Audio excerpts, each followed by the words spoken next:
राज्याचे उपमुख्यमंत्री नामदार अजितदादा पवार आजकाल रॉबिन हुड सारखं वागायला लागलेले आहेत आणि म्हणूनच कार्यकर्त्यांच्या तक्रारीकडे लक्ष देऊन सत्यता न तपासता वरिष्ठ प्रशासकीय अधिकाऱ्यांना दमबाजी करणं, चुकीच्या गोष्टीला पाठीशी घालणं, प्रशासनावर दबाव आणून चुकीचे निर्णय घ्यायला भाग पडणं, अशा प्रकारची दादागिरी अजितदादांची चालू आहे।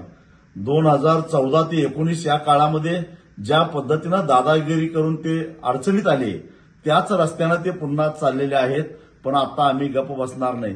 दादांना मला एवढाच इशारा द्यायचा आहे, तुम्ही दादागिरी करून आणि राजकीय परिस्थितीचा लाभ उठवून 70,000 कोटीचा सिंचन घोटाळा पचवला, पण आता दादागिरी करून सरकारवर दबाव आणून नियमबाह्यरित्या ऊस दर ठरवणारी उपसमिती स्वतःच्या अध्यक्षतेखाली नेमून तुम्ही जर का ऊस उत्पादक शेतकऱ्यांच्या ऊसाच्या एफआरपीचे तुकडे पाडत असाल तर त्यातला 1 रुपया सुद्धा तुम्हाला पचवून देणार नाही। सुप्रीम कोर्टामध्ये जाऊ, रस्त्यावर उतरू, तुम्हाला गुडघे टेकायला लावू, पण पै वसूल केल्याशिवाय सोडणार नाही। दादा लक्षात ठेवा।